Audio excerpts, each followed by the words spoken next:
everybody, and welcome back to the Dice Tower. My name is Z Garcia. I'm Joey Evans. Today we're taking a look at a card game called Worldbreakers, Advent of the Khanate. And this is a game for 2 players or 1. There's a solo mode in here with a dedicated little story to go with that.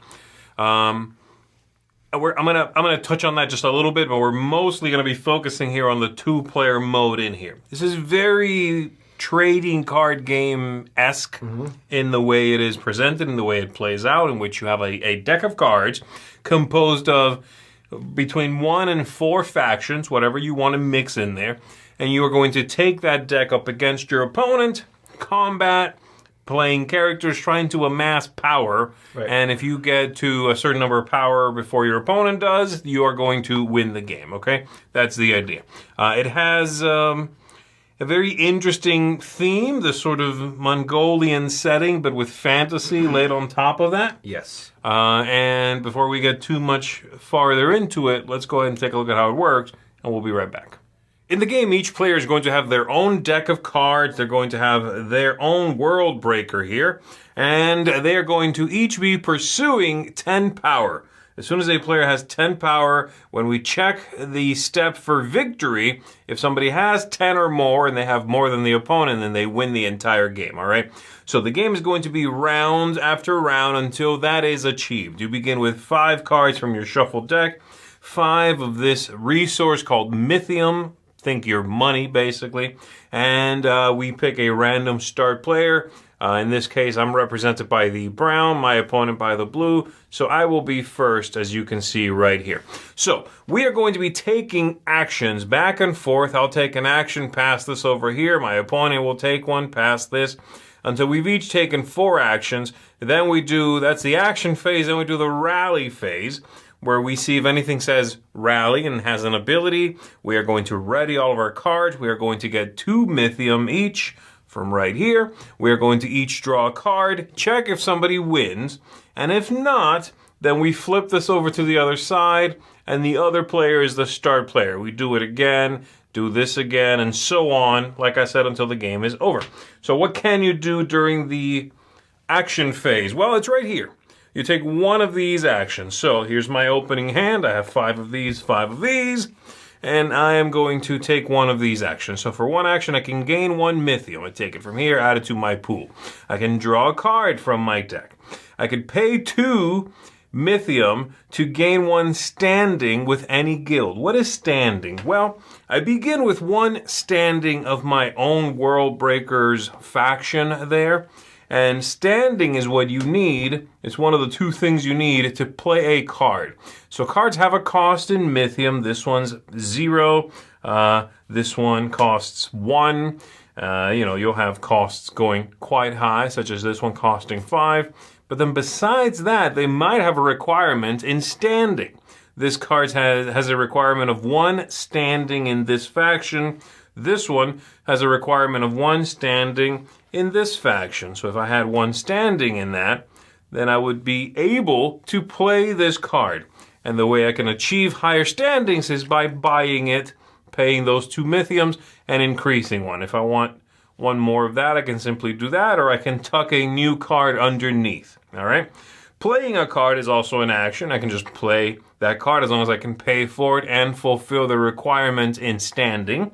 I can develop a location. Once you have a location in play, you can activate that location and get a benefit. That's called developing that location. Or you can attack, and we'll come back to that. I'll throw some people out, and we will attack.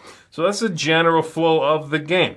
As the characters attack, they will wound each other, likely, and you will put damage, which is what this is, on those characters, okay? So I'm going to go ahead and take an action here, put some people out. I'm going to, let's say I'm going to put out this character here. That character is a follower. It has a tag called mining as well. It's going to cost me 2 Mythium, and it has no standing requirement. It's generic. It can go into any deck very easily. So I'll put that money back. I put this out, and it is ready, and that's my first action. It is now my opponent's turn, and they will do something. They might put out 1 follower themselves.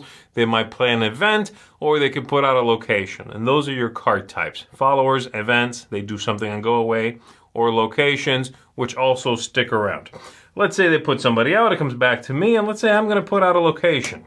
I'm going to put out this humble underpass. It's going to cost me 2, as it lists right there.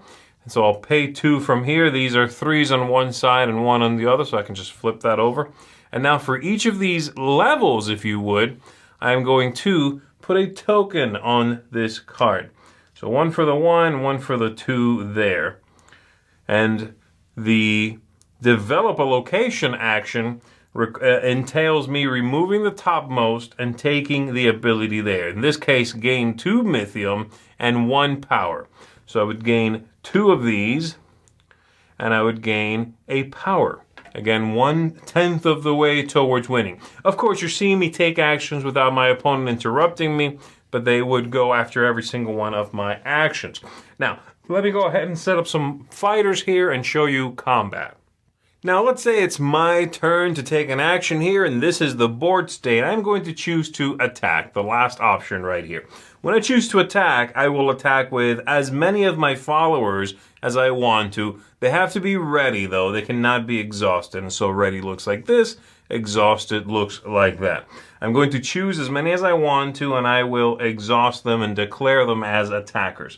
So let's say I'll do them, and I'll do this one. The reason I cannot do this one here is because it has an ability called stationary, and it explains right after that, this cannot attack. Very well. There's also a couple of other abilities on these. This one had an enters ability. When it first showed up on the board, it did something. This one has a blocking ability. If I block with it, it does something. So I'm attacking with these 2.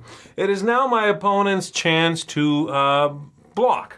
And they could choose to do that by having their own ready characters and exhausting them and choosing who they block. One at a time, blocking, and if they do so, then the opponent, the 2 fighters will trade blows. So they have over here an attack amount and then an amount of health, and they will hit each other. So for example, this player saying, okay, I'm blocking with this character, this one over here, means that they each hit each other for 1. I would remove this character from play, and this one has 2 health, so it doesn't quite get removed. It simply takes a hit, and this would be discarded and gone. And then let's say my opponent says, I'm not blocking the other one. They've chosen to block this one. It is removed from combat. This one, and anything that gets through, is going to allow me to gain 1 power for each character that gets through. That breaches is what that's called. And if they have a breach ability, it would happen now, in fact. So I gain 1 power for that. It does not matter how big this character is, how strong they are. Per character, I get 1.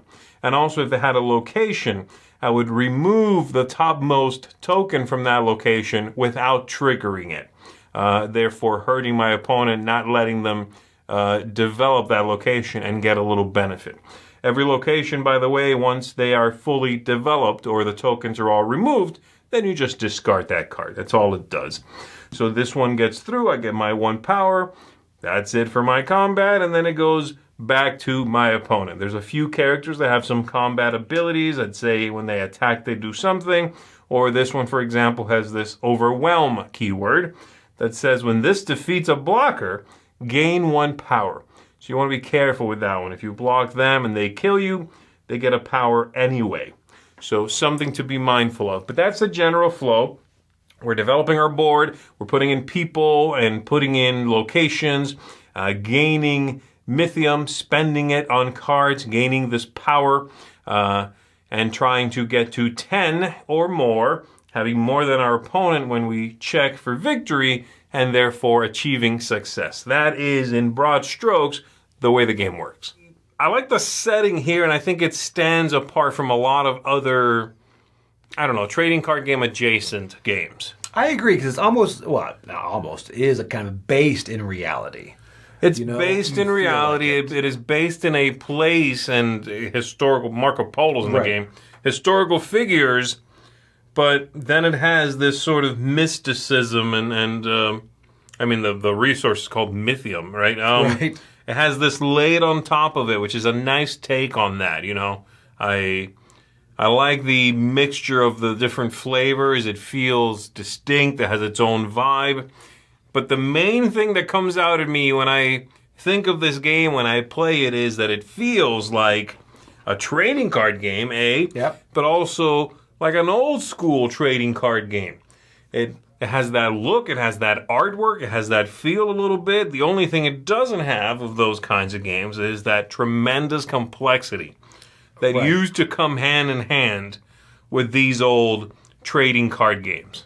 Yeah, and I think that's what I told you. What struck me is the fact that we didn't spend half of our first couple plays in the rule book. Like barely any time looking up rules, honestly. I was already a little bit familiar with it. Right. But then I brought you in, and we got playing quickly. We did. There's a couple of keywords you need to be concerned with. But then it's look, got it, move on. Done.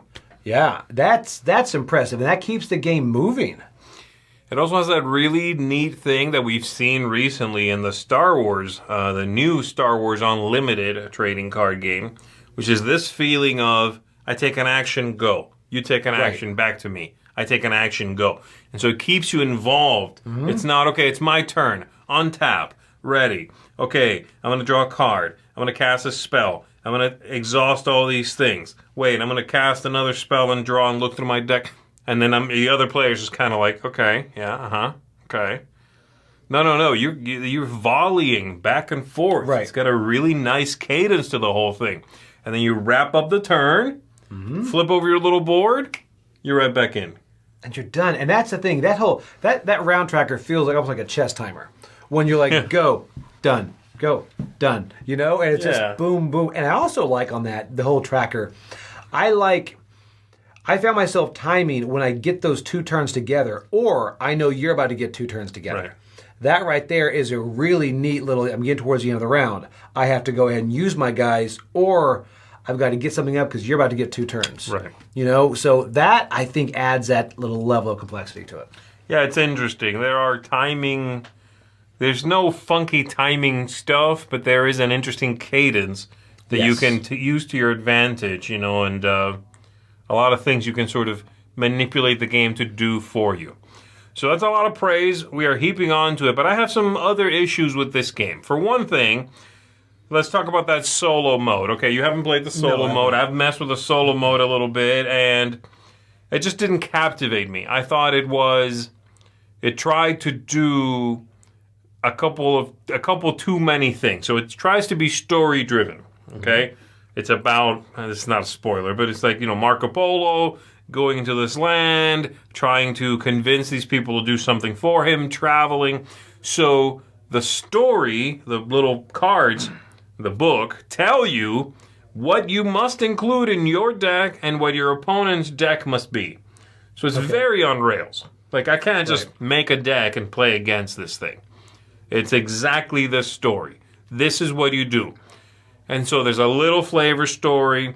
You flip over cards for the opponent, and they mainly bring out people and they attack. That's mostly what it does.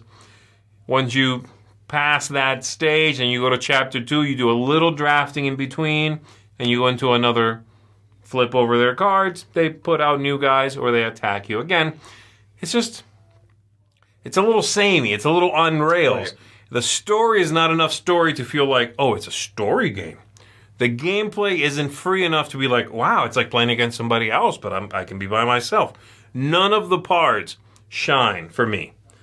This is a better two-player game than it is a one-player game. I honestly think having that in here kind of pulls focus from what I think, and obviously this is my opinion, but what I think is the better of the two ways to engage with this product. And unfortunately, it robs the packaging of quite a bit of space because there's not a whole lot of cards in this game. And I wish that there was more out of the box so that this would feel like the first release of a trading card game type, you know, deal, and not like a proof of concept. There's very few cards in here. You can't really build that many different things, that many different decks. You can't explore that many ideas.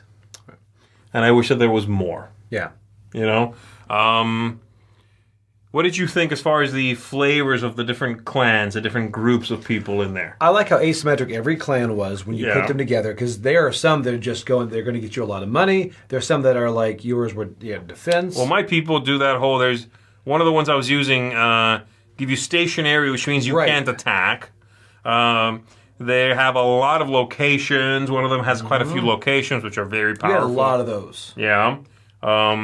You have the migrate ability on one of yours. Have that migrate. It's really good. You can either gain influence standing, or you can pay it and get a boon. It's very clever stuff. Like kind of use that as currency. Yeah, like mechanically, there's some splashy stuff in here, but clean, like not convoluted. No, and there's as far as like bringing followers out, search your deck, get 2, and really followers are key. You have a lot of them out there. You're going to be able to breach. Yeah. You know, and I really like that, the power of that guild or faction or whatever. Yeah. So I really enjoyed that. I did too. I just kind of feel like I wish there was more content out of the off the bat. Yeah. I feel like this is a demo of a game. And they're like, oh, cool, I can't wait for the first set to come out. They're like, no, this is the set. It's like, that's barely enough. That's barely enough to get a feel for these factions. Which is a good thing, because it means you like it enough to want more. I do. It does say something. It does, absolutely. I want more of this game, but I worry that what's in here is going to get stale a little more quickly. Just like a trading card game, if you buy one pack and you never change that pack, of course it's going to get stale. Right. That's part of the charm of games in which you can build and customize your deck. Building and customizing it. I know that there is already an expansion that went to Kickstarter. Yep. That isn't quite out yet, but I'm aware of it. So, if you feel free to tell me in the comments anyway, but I'm aware of it. Maybe when that comes out, that's going to be the thing I need to be like, now this is getting, where I want it to be. But as it is right now, and I think I'm ready to jump into final thoughts here. I don't think I've forgotten to say anything.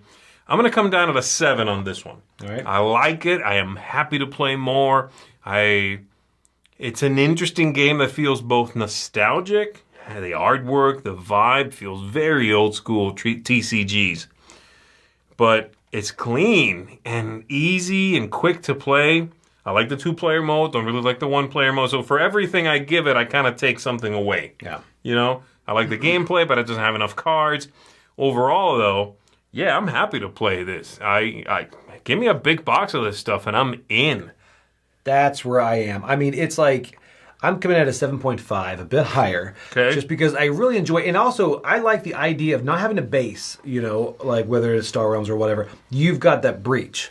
Yeah. And you have to time it. You have to watch them drop their followers or whatever, and you're like, okay. And you're waiting for that moment to breach. Because I really felt that. It's like, okay, I'm building the army to get to breach. And then you'd have certain things that would make me tap. And I'm like, okay, not strong enough. Right. And then you watch that round tracker going down. There's a lot in this. And I'm like you. I want more content. And I can only see this go up as it looks like the new expansion is going to focus on just more content for these guilds or these factions. I agree with that. I'm glad that they didn't add a new 5th philosophy. I forget what they're called. I'm sorry. Like a new 5th color thing. Yeah. It's just those 4 getting more support. Yep. Good. That's plenty. I can splash in different colors. I can build whatever I want to. I like that a lot. But yeah, and again, I think I'm excited for that expansion. I really am. Like when that hopefully comes into the office, Joey and I will be all over it. Yep. Because we are really enjoying this. It's just very quickly you can start to see the repetition setting in. Even with messing, we modified the decks and played and changed them and played. There's not that much variety out of the box. You give me some more releases and this could become one of those games that hits the table a lot. I agree. It's like you have a system. It's kind of like saying you have a great foundation. Now build. Yeah. Yeah. That's what it's missing. Yeah. So there you go, folks. That is Worldbreakers Advent of the Khanate. 7.5. That is a seal of approval from us. And that's going to do it. If you are someone who enjoys those old school trading card games, collectible card games, give this one a look. Check it out. I think it could be something you really enjoy. So that's going to do it. Thanks very much for tuning in, everybody, and watching. My name is Z Garcia. I'm Joey Evans. Watch out for that Mythium. Collect it, hoard the Mythium. I want it.